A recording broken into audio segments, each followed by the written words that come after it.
If you're anything like me, you have a stash of scrap papers that you always collect and you can't seem to get rid of, but the pile of scrap papers just seems to keep on growing. And so I wanted to show you how I'm going to be using these scrap papers in my No Sew November junk journal to create a background, but in a slightly different way than we would traditionally add scrap papers. If you haven't seen the initial videos of me making this journal and putting down the first layer of the papers on this, then I will leave a link down below. I used the first prompt of the No Sew November challenge to create the first base layer of collage. So obviously now that I have come to the second prompt of paper scraps, you might be thinking, well, we've already got paper scraps on here, what can we do? And so I had the same thought as well, I'm not gonna lie, and it really kind of pushed me to think of something creative that I could do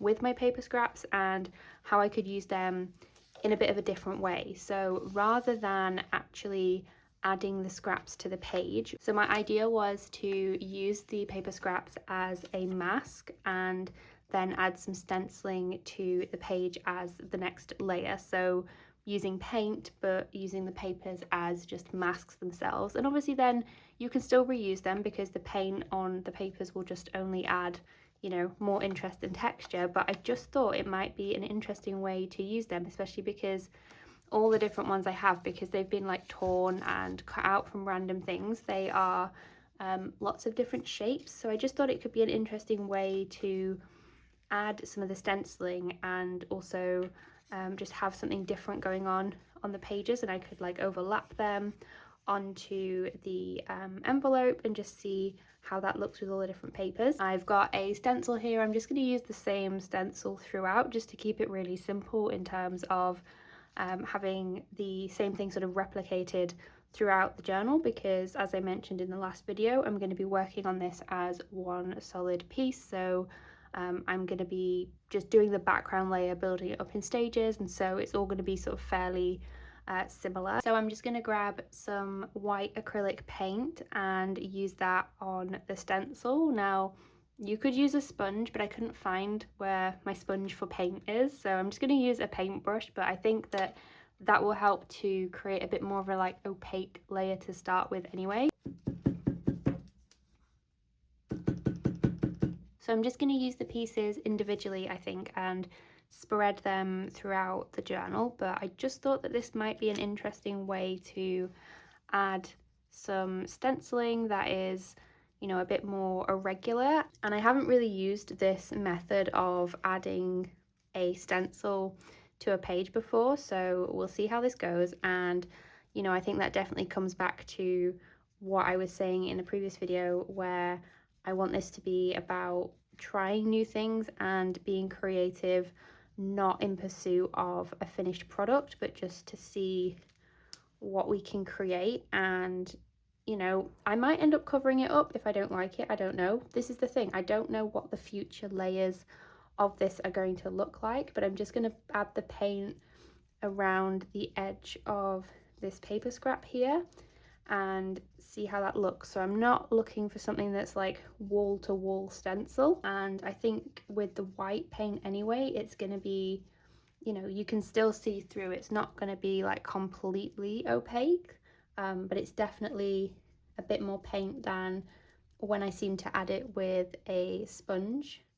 So I've got a bit more control here, and I'll be able to see the brush marks as well, which I think is just another nice bit of texture for this. And I'm going to try and like fade it out, I think, on the edges. So let me just make sure that I've got it across all of the edges of this paper scrap, so we've got the full effect of the mask that we are doing here.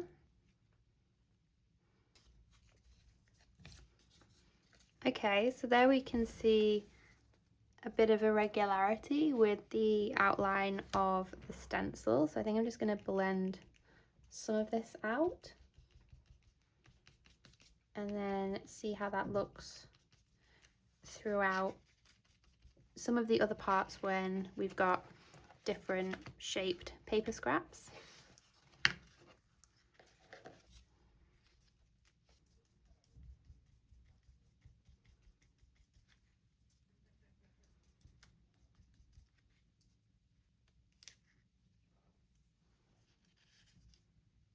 And I think this is also really good for covering up as well if I don't want the stencil to be on like a particular area of detail for the paper that's already glued down, is I can just use it as a way to block off the sections that I want to add the paint to. So I'm just going to bring it into the pocket at the start here a little bit, just to make it a little bit more cohesive with this section of the book as well, because I don't want it to feel like this bit is like a random extension. I want it to feel part of everything else that we've got going on in the journal.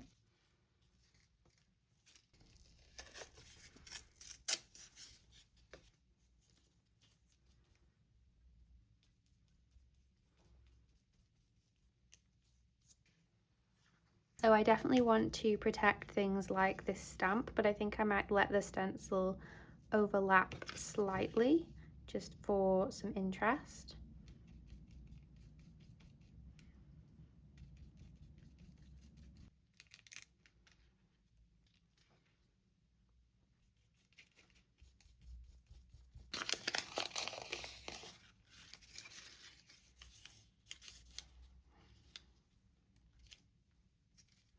Now, when I was thinking about this technique, I was debating whether to use black paint, but I was a little bit afraid and I wasn't quite sure whether I wanted to commit to such a harsh layer, especially so early on in the journal, because I feel like it would have been, I don't know, a little bit unforgiving to be able to try and work with that, whereas I think the white paint is going to blend in a little bit easier because we have the neutral backgrounds going on.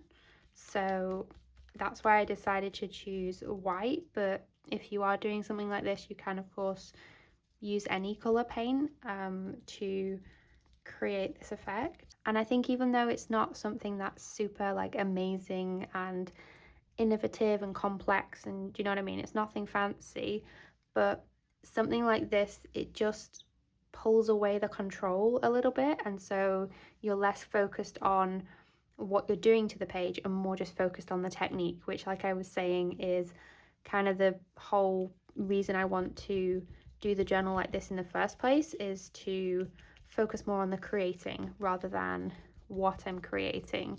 And so I think working in this way will help to kind of give up that control a little bit. So you can see there how the paper scrap has created a little bit of a border there, so it's almost like a bit of a natural composition is slowly starting to emerge there. Same with this as well. So I've tried to do it in different ways where I've got it on the edge of the page and also in the middle as well. Now I'm realizing that I have to lay this out really carefully so that I don't get paint everywhere, but obviously my desk is not long enough for this, so it's currently trailing off the edge and onto the floor, and I've still got a few more here to go as well. And I'm thinking what I might do as well is actually just use some of these as collage pieces themselves and maybe add these to the page. So I think this one might look nice here, so let's grab a glue stick and create a background layer with them as well. Like, why not add them to the journal? Let's not have them go to waste. So I'm just going to add it here and tuck it into the pocket there so I don't end up covering what we've already got on there.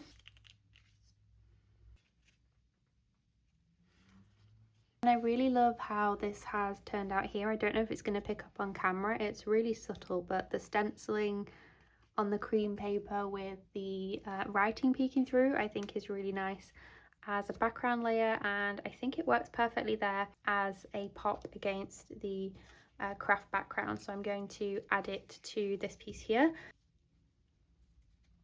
So this is how the background is starting to look after the second prompt of paper scraps and the second layer. So I always find it really interesting to see how the pages look as double page spreads in isolation versus when you spread them out into the full length of the journal. And obviously this was a really simple and quick layer to add to these pages, nothing fancy, but you know, this is how the pages are going to build up in stages, and it's really nice just to be able to add one layer to all of the pages. And of course I've still got 28 more days of adding layers to this, so we'll see how it evolves. And I've only done it on one side, so I've left the other side blank because I figured we could maybe try something else on the reverse and have two different sides to the journal so that it looks slightly